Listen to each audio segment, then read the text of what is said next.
This showed up the other day, 1941 Chevy. The new owner wants me to put it on the lift to make sure all the suspension and stuff is safe, as well as mount a new radiator. It's got about a, maybe 5 to 6 inch chop that was done who knows when. Somebody put fender skirts on it and molded in some lake pipes that I'll be chopping off because they're ugly. Oh. It's also got a 454 that is shoehorned in here something tight.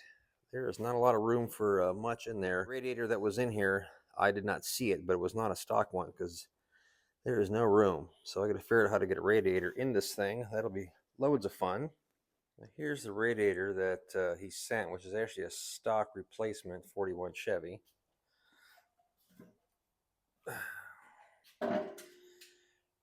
And this is where I have to try to get it to fit. So first problem I can tell you is that cross member there on the bottom is totally in the way. And that pulley is definitely in the way. Might be a possibility of switching out to a different water pump and pulleys. I don't know yet. It's got some very strange brackets welded on it. It's like 2x4 steel. So perhaps there was a radiator sitting there before. It's kind of what it looks like. I have to get all this off here. So under the back here, you'll see this very bizarre setup. The bag is all wadded up in there.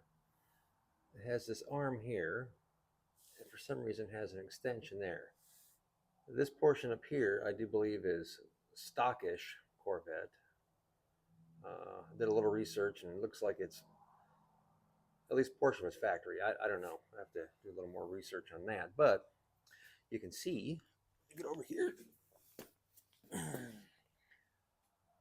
that the bag sits in the middle of that, or to the side of that bar.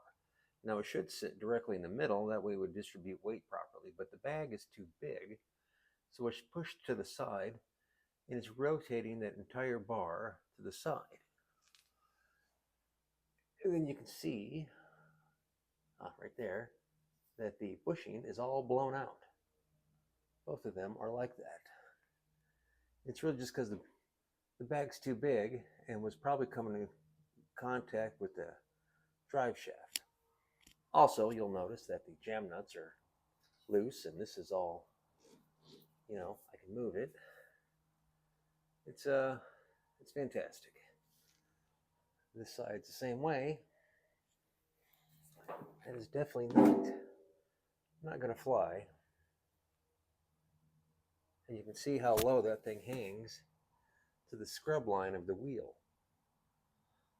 If you were to get a flat tire, you would be 100% screwed. So, I need to do a little research, get a new link, or make a new link that would cover all that stuff. Probably go to a sleeved bag, which would be much smaller. Maybe make a new bottom arm. I'm not sure yet. We'll do a little bit of research on that.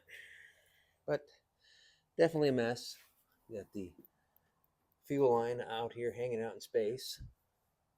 So that's going to have to be addressed. Climbing underneath.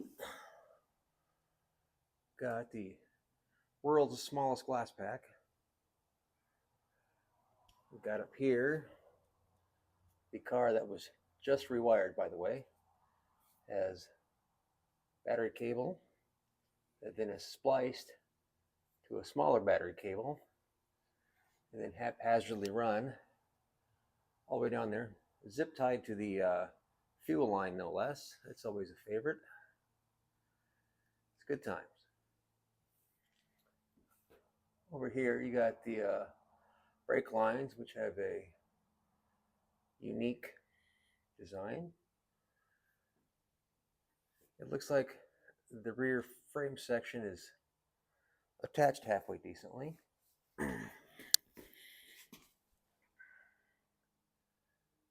It's all put in there. Those welds are interesting. Texture welding, we'll call that. I mean, we all start somewhere, so I try not to talk too much trash. But it does look like it's sound. I don't see any cracks or anything that would indicate it's going to fall off the fall off. Oh, that's it's kind of chunky. But I want to see if I can get the back of this to lay out all the way down. So maybe try to figure that out. It's got this nice oval tubing they used to make a pretty stout cross member, which I don't know where they got that. It doesn't sound very thick. Well, this is just getting more terrifying as we go. To the front. That bracket needs to come off because it sits on the ground when it lays out, and that's kind of a problem. Leaking every type of fluid possible. I don't know what the hell's leaking all over my thing here. It's oil or brake fluid, or it's just everywhere. Possibly coming out of the power steering is what it kind of looks like. The exhaust is on top of the steering box, so it's probably overheating it and blowing the seals out, is going to be my guess. Oh, it does have a mini starter. Oh, that thing is tiny. I wonder where they got that. I'll have to do a little research because I want one. Brake line clamps out here, or Bluetooth, I guess. Oh, we got a few things to address here. Fender brace not being used for anything. Oh, let's see daylight over there. That's always good.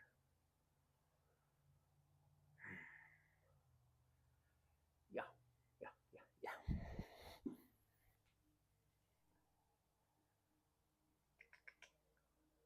But, you know, it is what it is.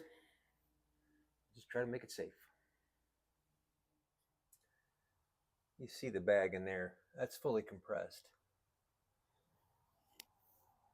It is really just, it's just crying is what it's doing. That is just waiting to rupture. That is a, I would say, non-standard installer. Not 100% sure what's going on with this here. I think there was a set of hubcaps on here that were like stationary and didn't spin with the wheels. I don't know why you need that effect, but that doesn't look like it's going to be weather tight. So I have to order a set of those. Most of the stuff is not that big of a deal, other than the welds being ugly. The car does seem structurally sound. We'll get under there and put some clamps on some of the stuff and change out that battery cable and the fuel line. And I think it should be a little bit safer than it was. The rear suspension is a whole other bizarre thing to deal with. This is why it's important that when you get a new car that you get underneath it and look around and make sure everything's going to be safe and sound. You don't want to be found on the side of the road broke down over something silly, because no matter what, there's always something that the previous owner seems to forget to tell you about.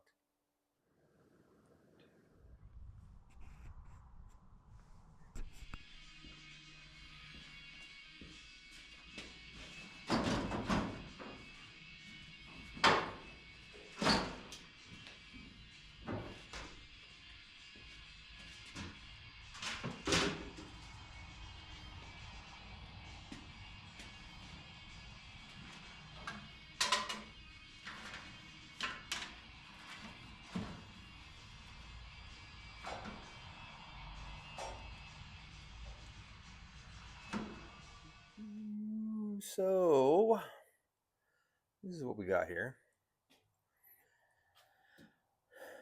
We got this 2x4 tubing here. Somebody built a little bracket there, and it's got like a rubber on it, so that appears to have been the radiator mount, which is of course gone. I don't need any of this at this point. It's all in my way, so I think I'll just chop all that off. Get it maybe about in this area here. They had cut a notch in the bottom trying to fit the other radiator for the hose there, but that's not going to fly. This is actually the front A-arms mount here on both sides. Now, I do need to get rid of this because it's definitely going to be in the way. So it's a matter of, can I chop it off here and put a gusset going to be strong enough, or another crossbar a little farther down where it's out of the way, where I can mount the bumper to. That might be a possibility.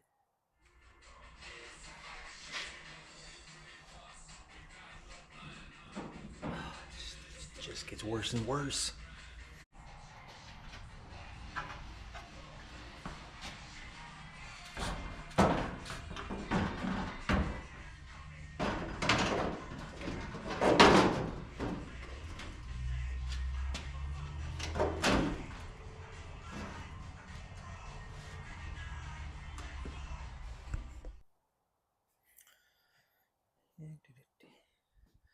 So, with everything sort of mocked up, you can actually see how far off the hood to the front grille is. So I need to line the front sheet metal before I do anything. But, sort of preliminary, stick this thing in here with all the pieces there, because I got to account for the hood latch and all that. You see this thing is pretty tight. So, I'm thinking I have room to come forward. Let me put you on widescreen so we can see. I think I can trim the sides a little bit and bring it forward just a tad. But I think my first order of business is to get rid of the center cross member, because it's clearly in the way. And then align the front end and start going from there.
The car was apparently just rewired.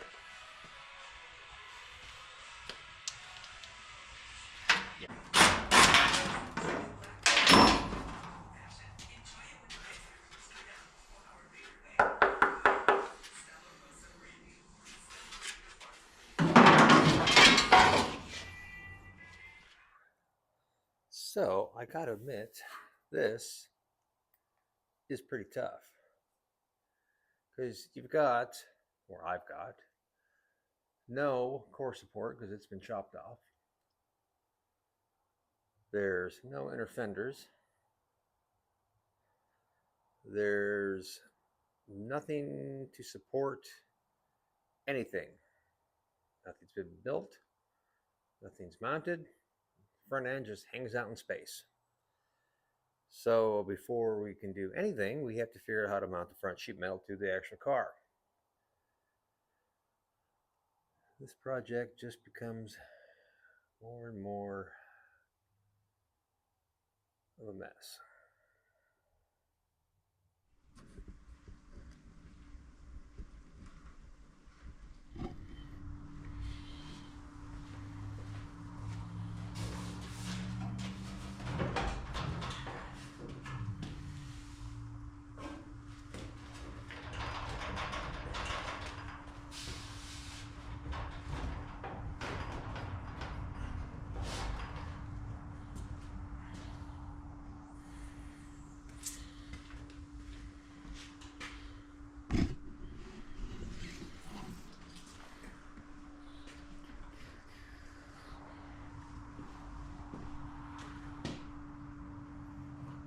Trying to figure out how to line the sheet metal. So to me the hood looks like it's down a little bit, so could be wrong. I'm just trying to get everything square.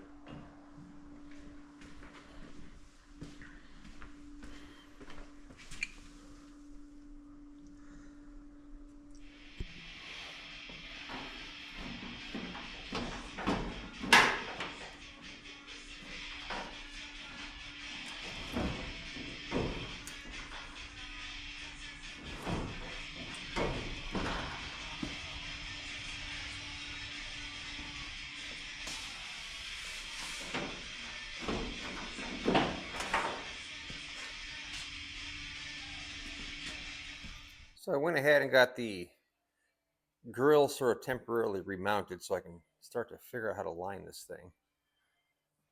It's surprisingly totally out of whack. But given the fact that there's nothing in here to mount anything to, it's of course understandable. But I got to have a starting point, and to be honest, it's been a bit of a challenge to sort of figure out where to start. So I got this sort of roughed in there, and the alignment is, well, it's pretty close. But without anything to attach to, I got to work on that. So here's the radiator. I'm going to go ahead and build, a core support, because the one that I have I can't use. So I'm going to do 1x1 frame all the way around it, and attach the radiator to that, and then that'll give me something to work with. And then I just build a mount for the bottom to the frame somehow, and then that should start to get us close, and then we can start tweaking from that point on. But I'm pretty sure it'll fit.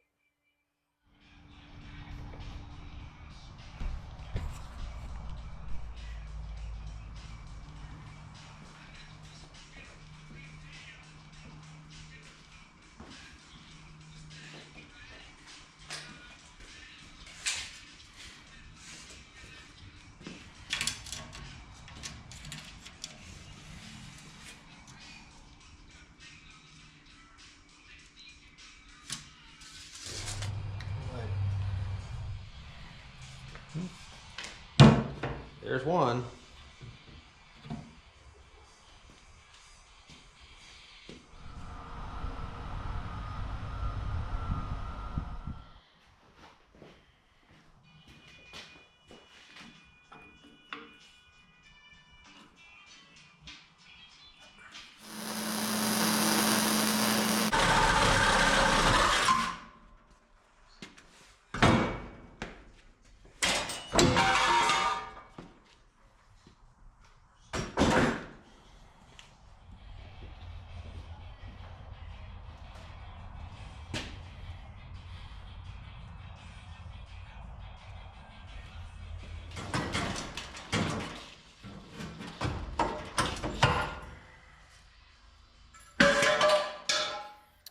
Well, I got all that out.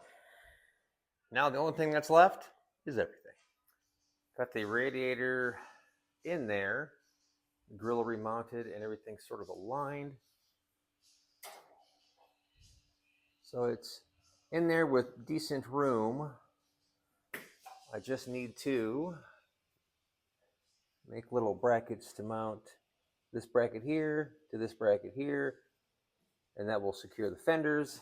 And then I'll start moving on to the bottom section here, which you can't see, but it's in there, trust me.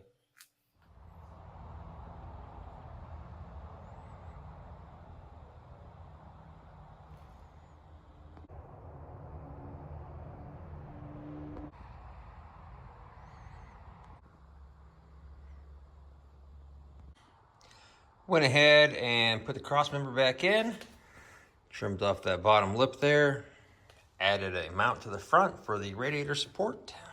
Making progress. Alrighty, got everything welded in there. See, I got bolts down there for the flange, had a rubber gasket underneath it for vibration. Dropped the radiator in. And that just about is the finished. Oh, goddamn, that's heavy. And that there is just about the finished project. Radiator is in. It's in a semi-natural state, I guess, or original state. It's moved forward about 1.5 inches. But it does still fit. Spent most of the time realigning the sheet metal. But then I discovered that you'll notice that that frame horn lines up to the left side of that grill opening.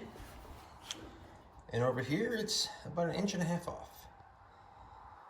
And that's what tells me that the clip is crooked, because the sheet metal is all lined up the way it should be. So, still waiting on a radiator hose and water neck. And I need some nuts and bolts. But that is in, it's mounted. It's about 1.5 inches forward of stock. It's as best as I can get with a subframed car. You'll notice that frame horn lines up with the left side of that grill opening. And this one over here is about 1.5 inches over to the right, which means the clip is in crooked. You can adjust some of that out with the steering, but for the most part, this is why they outlawed marrying your cousin, because you do this type of work. It's terrible. But for the most part, we're good.